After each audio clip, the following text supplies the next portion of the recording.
کبھی کسی بندے کو اتنا تنگ نہ کرنا کہ وہ اتنی تکلیف میں آئے کہ وہ خود تو کچھ نہیں کر سکتا، ماڑا ہے، لیکن پھر وہ رات کو اپنے رب کی بارگاہ میں بیٹھ کے کہے کہ تو حاکم و عادل ہے مگر تیرے جہاں میں ہے تلخ بہت بندہ مزدور کے اوقات۔ پھر ایسا نہ ہو غریب ہے، ماڑا ہے، خود تو کچھ نہیں کر سکا، پھر اللہ کی بارگاہ میں تیری شکایت کرے۔ ایسا نہ کرنا کہ جب آپ کسی کو تکلیف دیتے ہیں، جب آپ ستاتے ہیں، جب آپ وہ بات کرتے ہیں جو اس بندے میں موجود نہیں ہے، جب آپ جھوٹ بولتے ہیں اپنے نفس کی تسکین کے لیے، جب آپ زیادتی کرتے ہیں صرف اپنی انا کے لیے، تو پھر بعدوں کا دعائے ضرر نکلتی ہے منہ سے۔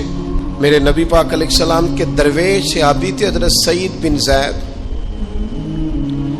رضی اللہ تعالیٰ عنہ، فقیر فاقہ مست، حضرت عمر رضی اللہ تعالیٰ عنہ کے قریبیوں میں سے تھے۔ ایک عورت نے الزام لگا دیا زمین کے قبضے کا۔ میں کیسے آپ سے کہوں کہ جب لوگ کسی ایسے شخص پر جس نے زندگی ساری دیانتداری سے گزاری ہو، لوگ الزام لگاتے ہیں نا، تو یہ بھی نہیں سوچتے ہم بات کس کے بارے میں کر رہے ہیں، کھلی ہوئی زبان ہوتی ہے، جو مرضی کہہ دیتے ہیں۔ حضرت سعید ابن زید پر الزام لگا دیا، اتنا بڑا آدمی، محبوب کا صحابی، اور عورت نے الزام لگا دیا۔ اور جب اللہ والے بد دعا دیتے نہیں، لیکن جب کوئی تکلیف اتنی دے، کلیجہ پھٹ جائے، پھر بندہ کیا کرے؟ وہی بات کہ اب وہ کچھ کہہ نہیں سکتے تھے، ایک عورت پر کس طرح کوئی بات ہو سکتی تھی؟ دونوں ہاتھ اللہ کی بارگاہ میں اٹھائے، یہ صحیح حدیث میں موجود ہے۔ دونوں ہاتھ اللہ کے حضور اٹھا کے عرض کرنے لگے، مالک اگر یہ عورت جھوٹی ہے نا تو پھر اسے اندھا کر دے اور اس کی قبر اس کے گھر میں بنا دے۔ صحابہ فرماتے ہیں کہ حضرت سعید ابن زید کا تو وصال ہو گیا، زمانہ گزر گیا، لیکن ہم نے پھر اس بی بی کو اندھا ہوتے دیکھا ہے۔ پھر اس کے گھر میں کنواں تھا اور ہم نے اسے اپنے ہی گھر کے کنویں میں گر کے مرتے ہوئے بھی دیکھا ہے۔ میں جانتا ہوں اس بوڑھی عورت کو جس کی بیٹی کو کسی نے بڑا ہی ستایا تھا سسرال والوں نے، اور خامد اس کا موجود نہیں تھا، تو وہ اپنے وہاں سے نکلتے ہوئے نا واپس گھر سے، تو وہ دروازے پہ کھڑی ہو کے کہہ رہی تھی، حضرت صاحب میں گزر رہا تھا، حضرت صاحب گل سننا، بچیوں کا باپ کوئی نہیں، ایک بھائی ہے بیچارہ کدھر کدھر جائے، ہر چوتھے دن میں یہاں آ کے منتیں کر کے دوپٹے پھینک کے بچی چھوڑ کے جاتی ہوں۔ آج میں نے اپنا مقدمہ رب کی بارگاہ میں پیش کر دیا، آپ گواہ رہے نا، میرا جرم صرف ہے کہ میں بیٹیاں دی ماں ہوں، گواہ رہے نا آپ، میں نے مقدمہ اللہ کے حضور درج کرا دیا ہے، بیٹی کو حوصلہ دے کے جاتی ہوں، خود نہیں سوتی میں ساری رات، مجھے پتہ ہے میری بیٹی کے ساتھ زیادتی ہو رہی ہے، اور ان کو بھی پتہ ہے لے جا کوئی نہیں سکتے، بندے ماڑے ہیں، تو یہ روز ظلم کرتے ہیں۔ اب میں نے وہ مقدمہ درج کرا، آپ گواہ رہنا، میں نے بڑا منایا اس اماں کو، میں نے کہا اماں اتنے سخت جملے نہ کہنے لگی، کلیجہ اندر سے پھٹ گیا، چھلنی ہے۔ ایک شخص کے کمرے میں جاتی تھی معافی مانگنے، چلو بچی سے غلطی ہو گئی تو اٹھ کے دوسرے کمرے میں چلا جاتا تھا، میں دوسرے میں جاتی تھی، چونکہ میں بیٹی والی ہوں۔ اب میں نے مقدمہ درج کرا دیا ہے، اب میرا رب جانے بہتر انصاف، میں بڑا اللہ کا گناہگار بندہ ہوں، میں نے پھر واقعی وہاں انصاف ہوتے دیکھا، میں نے وہ رنگ بدلتے اور حالات تبدیل ہوتے دیکھے۔ یہ یاد رکھنا، زندگی خود بھی گناہوں کی سزا دیتی ہے، یہاں بھی زندگی خود بھی گناہوں کی سزا دیتی، یاد رکھنا، ذرا احتیاط سے منہ کھولنا کسی کے بارے میں، اللہ کے بندوں کے بارے میں اپنی زبانیں ذرا احتیاط سے کھولنا، ذرا خیال کرنا، کسی غریب کے بارے میں جملے سوچ کر بولنا، کسی کمزور کا مذاق اڑانا تو معاذ اللہ ذرا ہوش کرنا، اللہ سے ڈر کے بات کرنا، اس لیے کہ بڑی جلدی انصاف کا وقت آنے والا، بڑی جلدی حالات بدلنے والے ہیں۔ تلک الایام نداولها بین الناس، اللہ لوگوں کے درمیان دن بدل دیا کرتا ہے، پھر لوگوں کو جگہ نہیں ملتی چھپنے کی، روک چھپانے کی۔ دو ہی باتیں آج آپ کے سامنے رکھی ہیں، ایک تو نیکوں سے دعا لے لو، اللہ والوں سے دعا لے لو، ماں باپ سے دعا لے لو، بزرگوں سے دعائیں، اور دوسرا بد دعاؤں سے بچ جاؤ، دعائے ضرر سے بچ جاؤ۔ کسی کو اتنا نہ ستاؤ کہ وہ بیچارہ خود کچھ نہ کر سکے اور اللہ کے حضور تمہاری شکایت کرے، بچو۔ وہ میں نے بہت پرانا ایک جملہ کہا تھا، پھر کہتا ہوں، غریبوں کی بد دعائیں دن میں نہیں ستاتی، غریبوں کی بد دعائیں رات کو ستاتی۔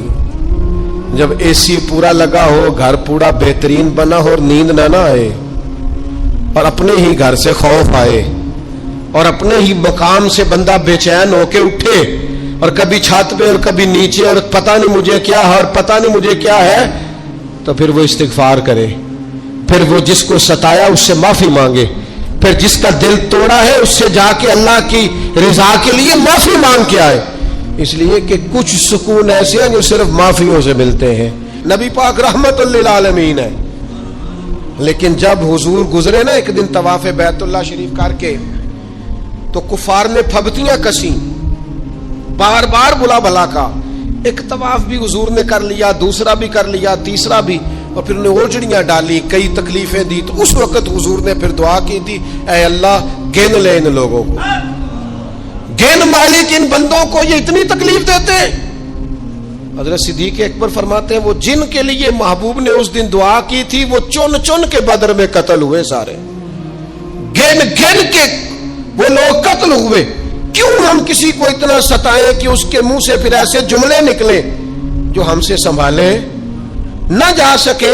ہم ڈٹے ہوئے لوگ۔ سرکار نے فلاح انسانیت کے لیے جو دوسرا کام کیا نا، وہ لوگوں کو احساس دلایا ہے کہ اگر غلطی ہو جائے تو تم نے بندوں کے سامنے اپنے آپ کو کلیئر نہیں کرنا، تم نے تو رب کے سامنے اپنے آپ کو کلیئر کرنا، اللہ کے سامنے تم نے بچنا ہے کہ میرا گناہ معاف۔ اور حضور احساس پیدا کرتے تھے۔ بخاری شریف میں قبیلہ غامدیہ کی اس عورت کا تذکرہ موجود ہے جو خود آئی تھی، کوئی گرفتار کر کے نہیں لایا تھا، وہ از خود آئی۔ احساس پیدا ہو گیا نا گناہ کا۔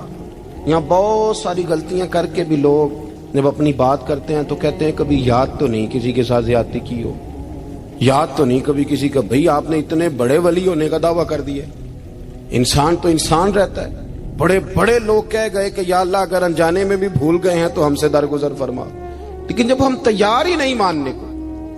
حضرت انس بن مالک کہتے ہیں وہ خاتون آئی، کوئی پکڑ کے نہیں لایا، کسی 14 دنوں کے ریمانڈ پہ نہیں اسے منوایا گیا، اسے وہ خود بخود آئی، اور کریم محبوب علیہ السلام کے سامنے جب وہ کھڑی ہوئی تو اتنے درد سے میں نے کم لوگ روتے دیکھے ہیں جس درد سے وہ روئی۔ عرض کرنے لگی حضور میں غلطی کر بیٹھی ہوں، مجھ سے زنا ہو گیا، مجھے پاک کر دے۔ تو محبوب کریم علیہ السلام نے فرمایا تو کیسے ثابت کرے گی تو نے گناہ کیا؟ یعنی مجرم کو ثابت کرنا پڑ رہا ہے کہ میں گناہ گار۔ یہ وہ کمال ہے کہ انسانوں کو احساس ہونے لگے کہ یہاں ہم غلط ہیں۔ جب اعتراف جرم ہوتا ہے، جب بیماری کی تشخیص ہوتی ہے تو پھر اس کا علاج بھی ہو جاتا ہے۔ حضرت انس بن مالک کہتے ہیں وہ عرض کرنے لگی حضور میرے پیٹ میں ناجائز بچہ ہے۔ حضور نے فرمایا جا جب بچہ پیدا ہو تو پھر آنا۔ وہ 8 ماہ کے بعد آئی تو اس کی گود میں پھول سا بچہ تھا۔ حضور نے فرمایا واپس جا، جب روٹی کھانے لگ جائے تو پھر آنا۔ وہ 2 سال 2.25 سال دودھ پلاتی رہی، پھر جب آئی تو بچے کے ہاتھ میں روٹی کا ٹکڑا تھا۔ کریم محبوب صلی اللہ تعالی علیہ وسلم سے آ کے جب اس نے بات کی تو وہ درد سے روئی، کہنے لگی یا رسول اللہ 3 سال ہونے کو ہیں، میں نے گناہ کیا ہے، میں ساری رات سو نہیں پاتی۔ حضور تڑپتی، اگر اس حال میں مر گئی تو اپنے رب کو کیا منہ دکھاؤں، مجھے پاک کر دے، میرے حال پہ رحم فرمائے۔ محبوب کریم صلی اللہ علیہ وسلم نے بچہ ایک صحابی کو دیا، فرمایا بچوں کی طرح پالنا، اور کہا اسے لے جاؤ، پتھر مار مار کے اسے سنسار کر دو۔ صحابہ کہتے ہیں اسے پتھر لگ رہے تھے اور حضور بے چینی کے ساتھ ٹہل رہے تھے۔ آ کے خبر دی حضور وہ تو وصال کر گئی، انتقال ہو گیا۔ فرمایا یہاں تک تو بات اس کی تھی۔ حضرت انس بن مالک کہتے اب محبوب کریم نے صحابیات سے فرمایا اسے غسل دو، کفن پہناؤ، جنازہ تیار ہو جائے تو مجھے خبر کرنا۔ حضرت انس بن مالک کہتے ہیں غسل ہوا، کفن ہوا، جنازہ تیار ہوا تو حیران ہم تب ہوئے جب میرے محبوب نے فرمایا صفے بناؤ میں خود جنازہ پڑھاؤں گا، میں خود جنازہ پڑھاؤں، اور سرکار نے جنازہ پڑھایا تو ایک شخص کی زبان سے نکلا حضور اس ملعون کا معاذ اللہ جنازہ جس نے ناجائز بچہ جنا، اس کے لیے آپ دعا کر رہے ہیں جنازہ پڑھا۔ حضور فرمانے لگے خاموش ہو جاؤ، تم نے گناہ دیکھا ہے اس کا احساس نہیں دیکھا، تم نے غلطی دیکھی ہے لیکن اس کی توبہ کا انداز نہیں دیکھا۔ اور صاحب کنز العمال نے یہ لفظ نقل کیے ہیں کہ کریم محبوب فرمانے لگے اس نے تو ایسی شاندار توبہ کی ہے کہ اگر میں اپنی ساری امت میں بانٹ دوں تو اللہ سب کی مغفرت فرما دے گا۔ احساس جب پیدا ہو جاتا ہے نا اپنے دل کے اندر کہ یہاں میں غلط ہوں، ان العبد اذا اعترف ثم تاب تاب اللہ علیہ او کما قال نبی صلی اللہ علیہ وسلم، رواہ مشکات۔ حضور نے فرمایا جب کوئی بندہ کہتا ہے نا اللہ میں بھول گیا تھا، اور پھر وہ توبہ کرتا ہے تو رب اس کی توبہ کو فوراً ہی قبول فرما لیتا ہے۔ حضرت عبداللہ بن حذافہ جہاد کر رہے تھے، روم کے عیسائیوں نے گرفتار کر لیا، 1000 آدمی نے مل کے پکڑا، گرفتار نہیں ہوتے تھے صحابی، 1000 آدمی نے گھیرا ڈالا، گرفتار کر کے لے گئے، اور جب بادشاہ کے سامنے گئے تو وزیر کہنے لگا بادشاہ بندہ بڑے کام کا ہے، اگر ہمارے قابو آ گیا تو فائدہ دے گا، صحابی ہیں حضرت عبداللہ بن حذافہ، حضرت فاروق اعظم کا زمانہ ہے، اگر قابو آ گیا تو فائدہ دے گا۔ بادشاہ کہنے لگا کیوں، کیا خوبی ہے؟ کہنے لگے ہم 1000 آدمی تھے، یہ اکیلا قابو نہیں آ رہا تھا، 1000 آدمی تھے، اگر ہماری فوج میں شامل ہو گیا تو بہت بڑا جرنیل ملے گا۔ بادشاہ کہنے لگا کوئی مسئلہ نہیں، 2-3 چیزیں ہوتی ہیں بندے کو خریدنے کے لیے، خرید لیتے ہیں۔ بادشاہ کہنے لگا عبداللہ جتنی دولت تجھے چاہیے میں تجھے دے دیتا ہوں، میرے لشکر میں آ جا، معاذ اللہ اسلام چھوڑ دے۔ حضرت عبداللہ بن حذافہ کیا فرماتے ہیں بڑا تو بیوقوف ہے، میں نے دولت کمانی ہوتی تو مدینے میں بیٹھ کے تجارت کرتا، میں دولت کمانے نہیں نکلا، میں تو رسول اللہ کی رضا کمانے کے لیے نکلا ہوا ہوں۔ دولت کمانی ہوتی تو کسی مارکیٹ میں ہوتا، میدان میں آنا تھا، شہادت ہے مطلوب مقصود مومن، نہ مال غنیمت نہ کشور کشائی، یہ دولت تو لونڈی ہے رسول اللہ کے دروازے کی، یہ تو پیچھے پیچھے پھرتی ہے نبی پاک کے غلاموں، یہ کمانی ہوتی تو میں کسی مارکیٹ میں ہوتا، میدان میں تھوڑا ہوتا۔ عبداللہ بن حذافہ سے دوسری چال چلی، کہنے لگے میاں عہدہ جو تجھے چاہیے، میں بادشاہ ہوں، میرے نیچے جو عہدہ تو کہے گا وہ تجھے مل جائے گا۔ حضرت عبداللہ بن حذافہ کہنے لگے شاید تجھے پتہ نہیں میری تعریف کیا ہے، شاید تو جانتا نہیں میری تعریف کیا ہے۔ کہا صاحب کی کیا تعریف ہے؟ کہنے لگے میں رسول اللہ کا صحابی ہوں، اور کائنات میں سب سے بڑا عہدہ مصطفیٰ کے صحابی ہونے کا عہدہ ہے۔ صحابہ وہ صحابہ تھے جن کی ہر صبح عید ہوتی تھی، خدا کا قرب حاصل تھا، نبی کی دید ہوتی تھی۔ فرمایا میں نے حضور کے جلوے دیکھے ہوئے ہیں، مجھے عہدے کی ضرورت ہی نہیں، اور میں نے عہدہ لینا ہوتا تو میں سیاست کرتا، میں تو شہادت لینے نکلا ہوں میدان میں، عہدے کا میں نے کیا کرنا ہے۔ اب بادشاہ کہنے لگا اسے قتل کر دو، وزیر کہنے لگا نہیں ایک بات اور ہے، مجھے ایک چال اور چلنے دو۔ کہا وہ کیا؟ کہنے لگے میری بیٹی بڑی خوبصورت ہے، مجھے موقع دو اپنی ہی بیٹی کو سجا بنا کے، وہ جوان جس کی جوانی اتنی بڑی ہے کہ 1000 آدمی مقابلے میں کھڑا نہیں ہوتا، اس جوان کے کمرے میں رات کی تنہائی میں بنا سوار کے بی بی کو بھیجا۔ وہ بی بی کہتی ہے میں ساری رات بن سور کے اس صحابی کے کمرے میں بیٹھی رہی، لیکن یہ کیا شخص تھا، ساری رات ہی مسلح پہ بیٹھا رہا، ساری رات ہی، کچھ دیر تھک جاتا تو یہ کریم رسول پہ درود پڑھنا شروع کر دیتا۔ بی بی کہتی ہے سحری ہو گئی تو میں نے چھو کے دیکھا کہ انسان ہے کہ جن ہے، یہ بندہ ہے کہ فرشتہ ہے، چھو کے دیکھا۔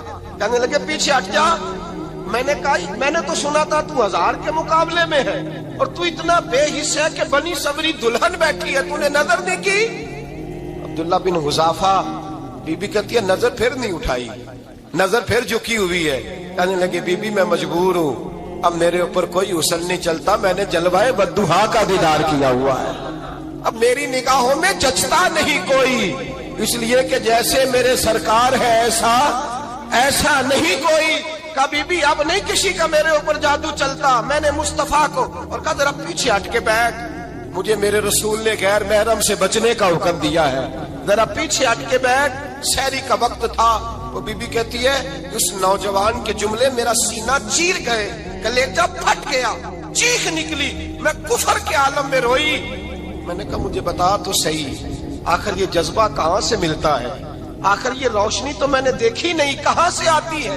ایک میرا باپ ہے جو بنا سور کے مجھے تیرے کمرے میں چھوڑ گیا، بتلا یہ کہاں سے کیف آتے ہیں؟ عبداللہ بن حذافہ کہنے لگے اگر کیف لینا ہے تو تو بھی میرے مصطفیٰ کا کلمہ پڑھ جا، آ جا دروازہ رسول پہ جھک جا، مل جائے گا۔ سویرے دروازے پہ باپ آیا بیٹی سے رزلٹ لینے، دروازہ کھولا تو بیٹی نقاب پہنے باہر آئی۔ باپ کہنے لگا کیا بلا؟ کہنے لگی پیچھے ہٹ جا، تو غیر محرم ہے، کافر ہے، میں مسلمان ہوں۔ اس نے کہا کیا ہوا؟ کہنے لگی تیرے جیسے کو باپ کہوں، تیرے جیسے کو جو مجھے استعمال کر رہا تھا؟ میں تجھے باپ نہیں مانتی، میں اب رسول والی ہو گئی، میں حضرت فاطمہ کی کنیزہ ہو گئی ہوں، میں اب نبی کریم کی خادمہ ہوں، خبردار میرے قریب نہ آنا۔ یہ دعو بھی ناکام ہوا۔ اب حضرت عبداللہ بن حذافہ کے سامنے موت کھڑی کی، ایک کڑا میں تیل گرم کیا، کہنے لگے تجھے اس میں جلایا جائے گا۔ حضرت عبداللہ بن حذافہ رضی اللہ تعالیٰ عنہ جب جلنے کے قریب ہوئے تو رونے لگے۔ روم کا بادشاہ کہنے لگا شاید ڈر گیا ہے، کہنے لگے اب سمجھ آئی ہے، اب تجھے پتا چلا ہے، چلا آ جا۔ حضرت عبداللہ بن حذافہ کہنے لگے تو کافر ہے، تیری کافروں والی سوچ ہے، اس لیے نہیں رویا کہ موت سے ڈر گیا ہوں، میں تو اس لیے رویا ہوں کہ ایک جان ہے وہ نبی پاک پہ قربان ہو رہی ہے، کاش رب مجھے 1000 جان دیتا، میں ساری مصطفیٰ پہ قربان کر دیتا۔ ایک سنار نے گلی میں ایک یتیم چھوٹے سے بچے کو گھومتے دیکھا تو سنار بے اولاد تھا، بچے کو اٹھا کے گھر لے آیا، 18 سال اس بچے کی پرورش کی، اس کو پالا پوسا جوان کیا۔ سنار کے پاس وہ دکان پہ چلا جاتا، وہ کئی دفعہ دکان پہ رہتا، کئی دفعہ گھر میں رہتا۔ ایک دفعہ وہ دکان پہ تھا، بچہ گھر تھا، 18 سال کا جوان، اس کی بیوی اکیلی تھی، وہ جس نے ماں بن کے پالا تھا اس نے اسی پہ حملہ کر دیا، اس کا بازو بری نیت سے تھاما، بیوی چیخی، تھوڑی دیر گزری تو وہ نوجوان پیروں میں بیٹھ گیا، کہنے لگا اماں پتہ نہیں مجھے کیا ہوا۔ شام کو سنار آیا، بیوی چیخنے لگی، چلانے لگی، کہنے لگی آج عجیب بات ہوئی، جس کو میں نے جگر کا خون دے دے کے پالا اسی نے گندی نظر ڈالی۔ سنار محو حیرت ہے، بیوی کا خیال تھا کہ لاٹھ اٹھائے گا، ڈنڈا اٹھائے گا، نوجوان کو مارے گا، لیکن وہ رونے لگ گیا۔ اس نے کہا آج اس نے میرا بازو تھاما ہے، جانے کیا کیا ہے؟ پریشان ہونے لگ گیا، سجدے میں گر گیا، کہا تو بتاتا کیوں نہیں؟ تو وہ سنار کہنے لگا اس کی غلطی نہیں، 18 سال کے بعد آج مجھ پر بھی شیطان سوار ہوا تھا۔ ایک عورت آئی تھی، وہ اپنے بازوؤں میں چوڑیاں پہننا چاہتی تھی تو میں نے بھی گندی نظر سے ہاتھ ڈالا تھا، رب کریم نے مجھے فوراً اس کی سزا دی۔ جن کے گھروں میں بیٹیاں ہوتی ہیں ان کی نظریں گندی نہیں ہوتی، جو بیٹیوں کے باپ ہوتے ہیں، جو بہنوں کے بھائی ہوتے ہیں، ان کی نظریں گندی۔ اور اگر تو ٹیلی فون کرتا ہے، تو کسی عورت کے ساتھ تعلق رکھتا ہے تو یہ بات لکھ لے، امام فخر الدین رازی 1، علامہ اسماعیل حقی 2، ملا جلال الدین رومی 3، امام خازن 4، امام جلال الدین سیوطی 5 حدیث کے استاد اور محدث لکھتے ہیں کہ اگر تو کسی پر گندی نظر ڈالے گا تو تیرا گھر بچ سکتا، یاد رکھ نہیں بچے گا، اس لیے کہ تیری نظر کسی کی بیٹی کو بیٹی سمجھ تاکہ تیری بچی کا پردہ قائم رہے، کسی کی بہن کو۔ یہ کیا بات ہوئی کہ تو جتنا مرضی گند معاشرے میں پھیلاتا رہے تیرا گھر بچا رہے؟ یہ کیسے ہو سکتا ہے؟ فَإِنَّ لَهُ مَعِيشَةً ضَنكًا، اللہ فرماتے ہیں زندگی تنگ ہو جائے گی تیرے لیے مشکل، تو ڈھونڈتا پھرے گا کہ میں مرنے کو جگہ تلاش کروں۔ سچی توبہ کرے، کھری توبہ کرے۔ یہ گناہ انسان کو مجبور کر دیتے ہیں۔ حضرت عبداللہ بن مبارک رحمت اللہ تعالی علیہ، ان کے سینکڑوں شاگرد تھے، ایک شاگرد کے انتقال کا وقت آیا تو گھر گئے ملنے، آپ کہتے ہیں میں نے زور لگا لیا پر اس کی زبان پر کلمہ جاری نہیں ہوا، میں اسے کہتا کلمہ پڑھ پر اس کی زبان پر جاری۔ اللہ اکبر، بہت بڑی نعمت ہے، دعا فرمائیں اللہ ایمان کی موت عطا فرمائے، ایمان کی موت دے اللہ کریم، ایمان کی موت دے۔ ایسے بھی لوگ دیکھے ہیں، مسجد نبوی ہے، رسول اللہ کا شہر ہے، سر سجدے میں ہے، روح پرواز کر گئی، روح پرواز، کتنا نصیبوں والا ہے، کتنا نصیبوں والا ہے کہ مسجد نبوی میں سر سجدے میں رکھا ہے، اور اللہ تبارک و تعالیٰ نے محبوب کے قدموں میں موت عطا فرمائی۔ تو حضرت عبداللہ بن مبارک کہتے ہیں میں نے اس کو کہا کلمہ پڑھ، تو اس کی زبان پہ جاری نہیں ہوتا. میں بار بار کہتا تو وہ منت کرتا، کہتا حضور میں کوشش کرتا ہوں جاری نہیں ہوتا. فرماتے میں پریشان ہو کے اٹھا، ابھی میں دروازے پہ پہنچا تھا، اس نے چیخ ماری اور روح پرواز کر گئی. بچے رونے لگے، بیوی رونے لگی. تو میں نے اس کی بیوی سے کہا کہ جرم کیا کرتا تھا، اتنا بڑا پاپی پہ کلمہ جاری نہیں ہوا. اس کی زوجہ کہنے لگی حضرت جی 2 گناہ تھے اس کے. ایک تو یہ شراب کا عادی تھا، روکتی تھی باز نہیں آتا تھا، اور دوسری بات یہ کہ یہ اپنی اماں کا نافرمان تھا. وہ 2 گلیاں چھوڑ کے رہتی ہے، یہ کبھی ملنے نہیں گیا تھا. اس بوڑھی کا کلیجہ اس کی طرف سے بڑی تکلیف میں تھا. تو حضرت عبداللہ بن مبارک کہنے لگے جا تو بھی دعا کر، اس کی ماں کو بھی کہہ دعا کرے کہ یہاں تو یہ کلمہ نہیں اسے نصیب ہوا، اللہ کرے اللہ آخرت کی منزلیں اس کی بہتر فرما دے. یہ حدیث سنانے لگا ہوں، حدیث ہے، حدیث رسول ہے.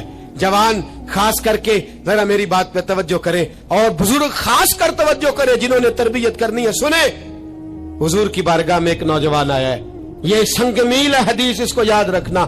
عرض کی حضور میں سارے گناہ چھوڑ سکتا ہوں، زنا نہیں چھوڑتا. حضور مجھے زنا کی اجازت ہونی چاہیے. میرے حبیب نے تھپکی دی، بٹھا لیا. میں کہتا ہوں حضور نے گناہگاروں کو معاشرے سے کاٹا نہیں، ان کی تربیت فرمائی ہے، ان کی تربیت فرمائی ہے، ان کو قریب فرمایا. میرے حبیب کریم صلی اللہ علیہ وسلم نے فرمایا ادھر آ بیٹھ جا، بیٹھ گئے.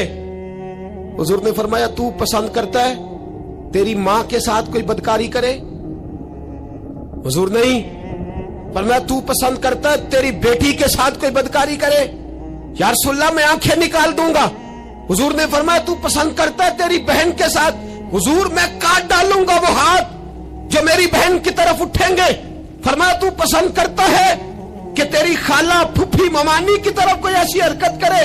حضور میں کاٹ کے رکھ دوں گا ان لوگوں کو جو بات بھی کریں گے. میرے حبیب نے فرمایا اچھا جس کے ساتھ تو بدکاری کی اجازت مانگ رہا ہے وہ کسی کی ماں نہیں لگتی، وہ کسی کی بہن نہیں لگتی، اور کسی کی بیٹی نہیں ہوگی؟ یاد رکھے ملا جلال الدین رومی 1، امام غزالی 2، اعلی حضرت فاضل بریلوی 3. بزرگ متفقہ طور پہ لکھتے ہیں، فرماتے ہیں جو گند کے ساتھ دوسرے گھر میں تاڑتا ہے وہ اپنے گھر کی خیر منا لے. جو گندی نظر دوسروں پہ رکھتا ہے وہ اپنے گھر کی خیر منا لے. اس لیے کہ جو جرم وہ کسی کے کھاتے میں ڈالے گا وہ سزا بن کے اس کے گھر کی طرف لوٹا دیا جائے گا. جو بدکاری وہ کسی کے کھاتے میں ڈالے گا وہ سزا بن کے اللہ اس کے گھر کی طرف لوٹا دے گا. اگر اپنے گھر کو پاک رکھنا چاہتے ہو تو دوسروں کی طرف پاک نظر رکھنی شروع کر دو. اگر چاہتے ہو کہ تیرا گھر